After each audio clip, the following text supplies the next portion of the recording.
No way he just said this, as Alperen Şengün in his latest interview called out the Golden State Warriors for the way that they complained in their playoff series against the Rockets this past season. We give you what Shingun said and what one phrase has Warriors fans ticked off. Welcome into Rockets Digest, everybody. I'm Jace Andrews. We appreciate you tuning into today's show.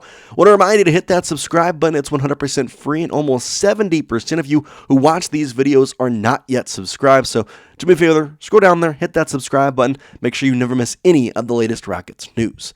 Obviously, the Rockets had an early exit this past season, being the number 2 seed in the Western Conference. Faced off against the Golden State Warriors, they were down 3-1, were able to get it back to a Game 7, but unfortunately, that is all they could get it back to before losing, and Buddy Hield kind of had the, let's say, gauntlet right there in the Game 7, but a lot of fouls were called against the Rockets, and not a lot against the Golden State Warriors, and Alperen Şengün has begun to, well, kind of recognize that and finally speak out about it. Here is the headline. Rockets' Alperen Şengün calls out whiny Warriors. Obviously, Alperen Şengün has been doing a lot of podcasts lately, talking to the media. He talked about Jalen Green and the trade of Kevin Durant. He talked about why he wants to win in Houston. And, of course, the Warriors also got brought up. So, lots of stuff to dive into here. Let's go right into the report. First one being Jackson Stone of Clutch Point, saying, quote, "This spring, the Rockets were escorted out of the first round by the Golden State Warriors, despite being the number 2 seed, and recently, Shingun got 100% real on what he perceived to be some hypocrisy on the part of Golden State's side during that series," end quote. Now, we did a bunch of post games for that series, and we talked a lot about it. You know that my opinion is on the Golden State Warriors is they are a very aggressive team. They've been that since their dynasty era throughout the 2010s. They have continued to be that, and it's been a lot of Draymond Green. Now, we saw the play, Fred VanVleet kind of going at Draymond Green. We saw Dillon Brooks going at Draymond Green. There was a bunch of people just kind of talking back and forth in that series. And with the history the Warriors have with the Rockets, you kind of expected that. But unfortunately, the Rockets got the upper hand. However, Alperen Şengün is kind of talking about it, saying, listen, they got the upper hand. We got them to a Game 7 when it was severely in their favor, and honestly, I did not like that matchup. Continuing on in the report here, Alperen Şengün said this, quote, "They're a very experienced team, and they fouled a lot in the playoffs. They don't call it, but they were the ones crying all series about fouls not being called." Alpy, buddy, oh, I like the drama. All right, so he's saying right now that, listen, we weren't crying about all the fouls called, even though there is, and we'll show you the difference, a severe difference in the amount of fouls that were called against the Rockets versus against the Warriors, and yet the complaining came from Golden State's side. Now, there's a reason behind that, and we'll get to that in a second, but obviously Alperen Şengün has showed, like, this is a frustrating thing. They cried the entire time, even though it was going their way, and we were just trying to play our game. We were being aggressive just as they were, and they kept getting angry. We continue on in the report on this, saying, this is Jackson Stone of Clutch Point saying, quote, "The Warriors have faced accusations of relying on illegal screens and other questionable maneuvers since the early days of their dynasty in the mid-2010s, and they're still finding ways to get under their opponent's skin a decade later," end quote.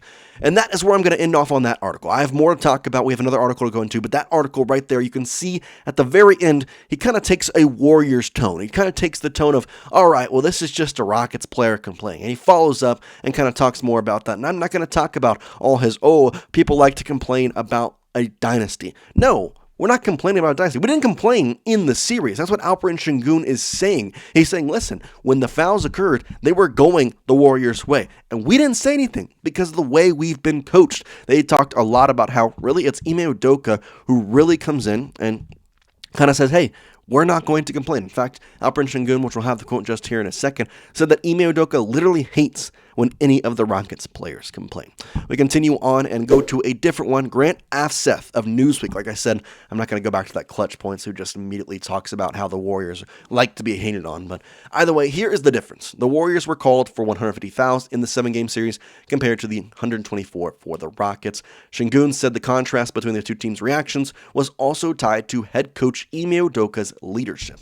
Now, it is a big thing to note that Ime Udoka has been a big proprietor of saying, hey, we are not going to complain about fouls. We are not going to talk about really the way that any of these fouls are called. The referees are the referees. They're going to call their fouls. We're going to take a step back and let that go about. And so we have Alperen Şengün kind of having a quote and talking about Ime Udoka's leadership.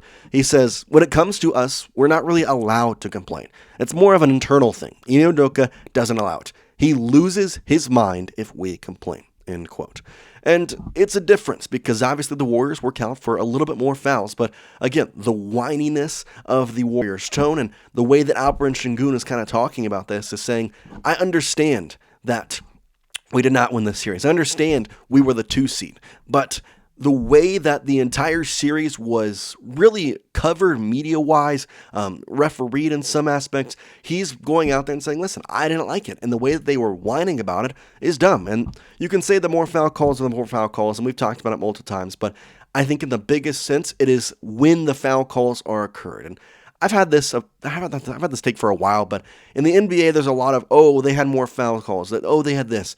That's totally understandable. I get that. But the key part of all this, especially in a 7-game series, is when did these fouls occur? I want to see the fourth quarter differential. When were the fouls called for the Rockets side versus the Warriors side? While I don't have that official stat, I can almost guarantee you that in the fourth quarter, there was a lot more fouls for the Rockets side going against them rather than going against the Golden State Warriors. And Alperen Şengün, I mean, obviously, when you're a player, and the Warriors have had our number. I'm not going to be front with that. Like, the Warriors have had our number, and it's not just been in Alperen Şengün's time. It's been for the past, 10 years at this point. It's been a while. And I would have liked to seen them beat them, but unfortunately, that is not what happened. However, the matchup in itself was already off to a bad start, and that's kind of what Alperen Şengün said in this quote, where he says, the Warriors were probably the one team that would have gave us the most trouble, and we drew them, end quote. Now, if you don't remember, the playoffs were interestingly set up, and I'm not going to say it was an expulsion, but the Warriors were playing against, I believe it was the Magic Timberwolves? No, the Mavericks in the East. I don't know. They were playing against somebody else, and you would have loved to seen the Warriors. It was the Grizzlies. That's what it was. If the Grizzlies could have beaten the Warriors, it would have been a much better series, in my opinion. I think the Grizzlies would have been a team that the Rockets could have taken out and at least gone to round 2. I don't know what would have happened against the Minnesota Timberwolves, but I do believe they would have beaten the Memphis Grizzlies. And you can say, that the Warriors were a good team. They got Jimmy Butler late. They started to win very late, and they have good head coaching. They've got good players. Obviously, they are a good team. I'm not trying to, state that in a different way, but it's a frustration factor, and I think that might be part of the tone that Alperen Şengün is now sharing, is that the fouls were the way the fouls were. They were whining about it in the entire time, and yet they continue to have our number. And while it kind of sucks, it's the truth. The Warriors have been, the Rockets' daddies, if you want to call it that, because we just simply can't beat them, especially in the playoffs. I mean, we did our best in this series. Coming back down from 3-1, Jalen Green could not do crap on the offensive side, and yet the foul calls, they were they were, and they kind of went their way in the fourth quarter, and somehow, some way, we were able to get it to a Game 7, and then Game 7 in Toyota Center, we had what we wanted, and we lost. So it sucks, obviously. The hope is that this upcoming year can be good, but I do find it very funny. And in some ways, I think it shows the fight, the love for the game, and the want to be back out there from Alperen Şengün to basically call out Warriors and basically be like, listen, they were the ones crying about all the calls and basically calling them a whiny team. I thought that was very hilarious in a lot of different aspects, but I'm excited for a Warriors and Rockets game in this upcoming season. Obviously, with the NBA schedule released, we're going to see a couple of those matchups, including one in the NBA Cup on, I believe, the Wednesday before Thanksgiving will be the biggest matchup we'll see them in. I believe that is in Golden State, though. Unfortunately, I would love for that to be in Houston on the first game against them, but either way, we're going to see them a decent amount this season and potentially even more in the playoffs, so we're going to get a lot of talk about the Warriors, and who knows, maybe the way that Alperen Şengün is talking, the way the series is. I know it's somewhat of a rivalry. I know that the Warriors win. I know there's a lot of talk both sides, but I think this could become a very fun team dynamic between the Rockets and the Warriors, even more than maybe it's already been. We appreciate you watching. As always, if you made it to the end of the video, you're enjoying the content, so hit that subscribe button. We'd love to have you aboard for the ride. We're going to be covering a lot of the Houston Rockets coming up to the upcoming season. Going to have game streams, got more shorts coming out, got a bunch of stuff coming your way. So make sure you hit that subscribe button. Again, it's 100% free. And we'll talk to you next time here on Rockets Digest. Peace out, guys.